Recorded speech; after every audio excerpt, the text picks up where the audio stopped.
కుట్ర చేస్తున్నారని కూడా విమర్శించారు. అధికారంలోకి వచ్చిన 22 నెలల్లో ప్రజలకు ఒక్క మంచి పని కూడా చేయని రేవంత్ రెడ్డి జూబ్లీహిల్స్ ఉప ఎన్నికల్లో ఎలాగైనా గెలిచేందుకు అడ్డదారులు తొక్కుతున్నారని మండిపడ్డారు. ఇక తెలంగాణ భవన్లో నిన్న జరిగిన ఆ జూబ్లీహిల్స్కు సంబంధించి నియోజకవర్గం రహమత్ నగర్ డివిజన్ కార్యకర్తల సమావేశంలో ప్రసంగించిన కేటీఆర్ తీవ్ర విమర్శలు చేశారు కాంగ్రెస్ ప్రభుత్వంపై. ఇచ్చిన హామీలను అమలు చేయకుండా తమ అసమర్థతను అప్పులపై నెట్టి తప్పించుకోవాలని చూస్తున్న కాంగ్రెస్ను ప్రజలు తీవ్రంగా ద్వేషిస్తున్నారని చెప్పారు. ఇటీవల గణేష్ నిమజ్జనానికి వెళ్ళిన రేవంత్ను ప్రజలు ఏమాత్రం పట్టించుకోలేదని కూడా కేటీఆర్ విమర్శించారు. ప్రభుత్వంతో ప్రజలు మరి డిస్కనెక్ట్ అయ్యారని చెప్పడానికి ఇంతకంటే వేరే నిదర్శనం అవసరం లేదని కూడా చెప్పారు. ఇందిరమ్మ రాజ్యం అంటే కూడా ఇండ్లు కూలగొట్టడమేనా అని చెప్పి కూడా కేటీఆర్ ప్రశ్నించారు. సో కాంగ్రెస్లో చేరలేదన్న అక్కస్తో బీఆర్ఎస్ కార్యకర్త సర్దారు ఇంటిని కూల్చివేస్తే ఆయన ఆత్మహత్య చేసుకున్నాడని కూడా ఆవేదన వ్యక్తం చేశారు. సో హైడ్రా తన ఇల్లు కూలగొడుతుందన్న భయంతో కూకట్పల్లిలో బుచ్చమ్మ అనే ఒక మహిళ కూడా ప్రాణాలు తీసుకుందని గుర్తు చేశారు. ఇదే సందర్భంలో జూబ్లీహిల్స్ ఉప ఎన్నికల్లో పొరపాటున కనుక కాంగ్రెస్కు మీరు ఓటేస్తే మీ ఇళ్లను కూలగొట్టేందుకు మీరు కాంగ్రెస్ ప్రభుత్వానికి లైసెన్స్ ఇచ్చినట్లే అని చెప్పి కూడా ఆయన హెచ్చరించారు. సో డబ్బున్న పెద్దల జోలికి మాత్రం హైడ్రా పోదు అని చెప్పి కూడా చెప్తున్నారు. దుర్గం చెరువులో అక్రమంగా ఇల్లు కట్టుకున్న రేవంత్ రెడ్డి సోదరుడు తిరుపతి రెడ్డి ఇంటిని కూల్చే దమ్ముందా అని కూడా ఆయన ప్రశ్నించారు. అధికారం ఉందన్న అహంకారంతో పేదలను కాంగ్రెస్ ప్రభుత్వం దోచుకుంటుందని కూడా విమర్శించారు. సో కారు గుర్తుకు ఓటేసి ఖచ్చితంగా కాంగ్రెస్కు అలాగే రేవంత్ రెడ్డి అహంకారాన్ని బొందబెట్టాలని కూడా జూబ్లీహిల్స్ ప్రజలకు కేటీఆర్ పిలుపునిచ్చారు. సో ప్రధాని మోడీని పెద్దన్నలా భావించి ఆయన మార్గదర్శనంలో నడుస్తున్న బీజేపీ ముఖ్యమంత్రి రేవంత్ రెడ్డి అన్న సత్యాన్ని మైనార్టీలు ఇప్పటికైనా గుర్తించాలని కేటీఆర్ మరి ఈ యొక్క సమావేశంలో జూబ్లీహిల్స్ నియోజకవర్గ ప్రజలకైతే విజ్ఞప్తి చేశారు. రాహుల్ గాంధీ తీవ్రంగా వ్యతిరేకించే బీజేపీ, మోడీ, సిబిఐ లాంటి అంశాల్లో కాంగ్రెస్ భావజాలానికి వ్యతిరేకంగా రేవంత్ పనిచేస్తున్నారని కూడా మరి విమర్శించారు. రేవంత్ రెడ్డి నేతృత్వంలో కాంగ్రెస్కు ఓటేస్తే నరేంద్ర మోడీకి, బీజేపీకి వేసినట్టని కూడా చెప్పడం జరిగింది. సో మొత్తానికి గడిచిన 10 ఏళ్లలో మైనార్టీలకు బీఆర్ఎస్ ప్రభుత్వం అందించిన సంక్షేమ అభివృద్ధి కార్యక్రమాలు కావచ్చు, ఇప్పుడున్న కాంగ్రెస్ ప్రభుత్వం పక్కన పెట్టిందని కూడా కేటీఆర్ అయితే విమర్శించారు. సో చరిత్రలో తొలిసారి మైనార్టీ మంత్రి లేకుండా ప్రభుత్వాన్ని కాంగ్రెస్ ఏర్పాటు చేసిందని కూడా విమర్శించారు. జూబ్లీహిల్స్ ఉప ఎన్నిక వేదికగా కూడా మొత్తానికి కేటీఆర్ అయితే కాంగ్రెస్ ప్రభుత్వంపై కావచ్చు, తర్వాత తెలంగాణ సీఎం రేవంత్ రెడ్డిపై కావచ్చు. సో మరొకసారి మైనార్టీ అంశం తీసుకున్నారు, హైడ్రా తీసుకున్నారు. అట్ ద సేమ్ టైం మరి బీజేపీతో కలిసి రేవంత్ రెడ్డి నరేంద్ర మోడీతో కలిసి మరి బీజేపీ ముఖ్యమంత్రి అని విమర్శించారు. సో ఇదే అంశంలో ఈరోజు స్పెషల్ డిబేట్లో మనతో పాల్గొంటున్నారు. సో దీంట్లో బొల్లా మల్లయ్య యాదవ్ గారు బీఆర్ఎస్ పార్టీ మాజీ ఎమ్మెల్యే గారు, అలాగే మరి ప్రతాప్ రెడ్డి గారు బీజేపీ రాష్ట్ర అధికార ప్రతినిధి, చరణ్ కౌశిక్ గారు కాంగ్రెస్ అధికార ప్రతినిధి, మరి ఇంకా మన్నెం కోటేశ్వరరావు గారు రాజకీయ విశ్లేషకులు.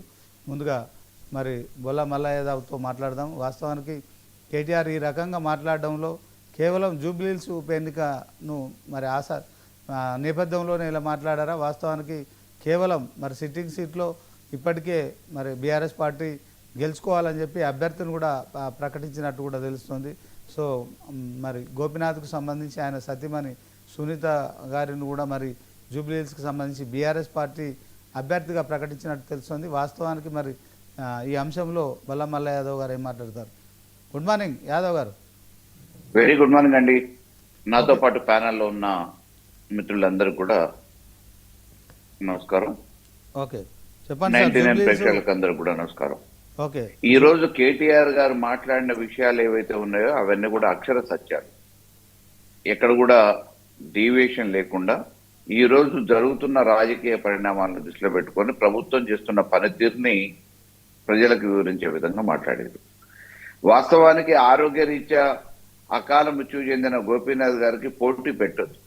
ఎందుకంటే మనకు సాంప్రదాయం ఉంది, ప్రమాదవశాత్తు ఆరోగ్య రీత్యను ఒకవేళ అకాల మృత్యు చెందితే ఆ పదవీ కాలానికి గాను వారి కుటుంబ సభ్యులకు అవకాశం ఇచ్చినప్పుడు తప్పకుండా మిగతా ప్రతిపక్షాలు కానీ అధికార పక్షం కానీ మిగతా రాజకీయ పార్టీలు సహకరించే సాంప్రదాయాన్ని మనం కొంతకాలం కొనసాగించాం.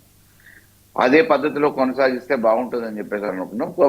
కానీ ఈరోజు అధికార పార్టీ కానీ ఇతర పార్టీలు కానీ పోటీ చేయాలనే ఆలోచనలో ఉన్నారు. కాబట్టి తప్పకుండా గోపీనాథ్ గారు చేసిన సేవలను గుర్తించి జూబ్లీహిల్స్ ప్రజలు మళ్ళీ వారి కుటుంబ సభ్యురాలైన వారి సతీమణి సునీత గారికి అవకాశం ఇస్తారని చెప్పేసి మేమందరం కూడా భావిస్తూ ఉన్నాం. ఈ రోజు హైదరాబాద్ పట్టణంలో ఏం జరుగుతుందో చూస్తున్నాం. కూలినాలకు వచ్చిన సామాన్య జనాలు తలదాచుకోవడానికి వేసుకున్న చిన్న మొన్న రేకుల ఇండ్లు కూడా రాత్రికి రాత్రి కనీసం గడువు ఇవ్వకుండా, చదువుకునే పిల్లల పుస్తకాలు కూడా తీసుకునే అవకాశం ఇవ్వకుండా, ఎంతో అంతో ఉప్పో పప్పో ఆ షెడ్ లో ఉంటే అవి తీసుకునే అవకాశం కూడా ఇవ్వకుండా అకస్మాత్తుగా వచ్చి జేసీబీలు పెట్టి కూల్చేసి వాళ్ళని నడివీధుల పాలు రోడ్డు పాలు చేసిన సందర్భాలు చూసినాం. వాళ్ళ అరణ్య రోజని చూసినాం. హైడ్రా పేరు మీద, మూసీ పేరు మీద ఈ హైదరాబాద్ లో జరుగుతున్న అకృత్యాలని ప్రజలు ఎట్లా ఎండగట్టాలన్నా, ఎప్పుడు తూర్పారబట్టాలని చెప్పేసి చూస్తా ఉన్నారు. ఆ సమయం జూబ్లీహిల్స్ ఎన్నికల ద్వారా ఆసనమైంది. అదే రకంగా ఇచ్చిన హామీలు ఏవైతే ఉన్నాయో ఆ హామీలు ఇంతవరకు నెరవేర్చకపోగా యూరియా కోసం బార్లు తిరుగుతూ ఉన్నారు గ్రామాలలో. వాళ్ళ బిడ్డలు వచ్చేసి హైదరాబాద్ లో ఉద్యోగాల కోసం వేటలో ఉన్నారు. అంతకుముందు అశోక్నగర్ లో వచ్చేసి రాహుల్ గాంధీ గారు, రేవంత్ రెడ్డి గారు ఎన్నికలప్పుడు ప్రచారంలో భాగంగా అనేక రకమైన హామీలు ఇచ్చారు, ఆకాశంలోకి ఎత్తిరు. కానీ ఈ రోజు వాళ్ళ ఏ ఒక్క విన్నపాన్ని పట్టించుకునే పరిస్థితి లేదు. ఆఖరికి పెడుతున్న పోటీ పరీక్షలు కూడా ఏ రకంగా అబాస్పాలవుతుంది ప్రభుత్వం చూసినాం. కాబట్టి ఈ రోజు కేవలం వాళ్ళ అధికారం కోసం మాయమాటలు చెప్పి ప్రచార ఆర్భాటాలతో ఊదరగొట్టి అరచేతిలో వైకుంఠం చూపించి అధికారంలోకి వచ్చిన రేవంత్ రెడ్డి గారు, కాంగ్రెస్ సర్కారు ఈ రోజు ప్రజలకి మొండి చేసి చూపిస్తుందే తప్ప ఇచ్చిన హామీలు నెరవేర్చలేక ఏదో ఒక పేరు మీద కేసులు అని చెప్పేసి కేసులు మోపి విచారణ అనే పేరు మీద, కమిషన్ల పేరు మీద కాలయాపన చేసే ప్రయత్నం చేస్తుంది తప్ప పని చేసే విషయంలో ఎక్కడ కూడా చిత్తశుద్ధి లేదు. ఈ ఆఖరికి ఈ రోజు జీతభత్యాలు కూడా కష్టకాలం అయిపోయింది. రిటైర్డ్ అయిన ఎంప్లాయీస్ కి ఇంతవరకు వాళ్ళకి సెటిల్మెంట్ చేయట్లేదు. నిన్న మొన్న చూసినాం, విద్యుత్ ఉద్యోగులకు ఇంతవరకు జీతాలు ఇవ్వలేదని వాళ్ళు ఆందోళన చెందుతూ ఉన్నారు. ఆయాలు పాఠశాలలో అన్నం వండి పెట్టిన మధ్యాహ్న భోజనం వాళ్ళ ఆయాలకి ఇంతవరకు బిల్లులు అందించలేదని వాళ్ళు రోడ్డు మీదకి వస్తారు. కాంట్రాక్టర్లు అయితే ఏకంగా సెక్రటరియట్లోకి వచ్చి 20% తీసుకున్నా పర్వాలేదు, మాకు తొందర బిల్లులు ఇవ్వండి అని చెప్పేసి ఆందోళన చేసి ధర్నాలు చేస్తూ ఉన్నారు. కాబట్టి ఈ రోజు ఒకవైపు ఒక క్రమంగా బాగుపడుతున్న తెలంగాణని అంధకారంలోకి నెట్టిన ఘనత కాంగ్రెసే. మళ్ళీ పునర్వైభవం ఈ రాష్ట్రానికి రావాలంటే 2014 కంటే ముందు ఏ రకమైతే కరువు కాటకాలతో ఈ తెలంగాణ బాధపడదో దాన్ని అన్నింటినీ కూడా తొలగించి సస్యశ్యామలం చేసుకొని పచ్చని పొలాలతో పంటలతో తీర్చిదిద్దిన ఈ తెలంగాణకి పునర్వైభవం రావడం కోసం మళ్ళీ బీఆర్ఎస్ కి పట్టం కట్టాలని ప్రజలు కూడా ఆలోచిస్తున్నారు. తప్పకుండా అది ఓకే ఓకే ఓకే యాదవ్ గారు, ఓకే ఒకసారి మరి చరణ్ కౌశిక్ గారు ఉన్నారు, ఆయనతో కూడా మాట్లాడదాం, కాంగ్రెస్ నాయకులు. సో చరణ్ గారు, నిన్న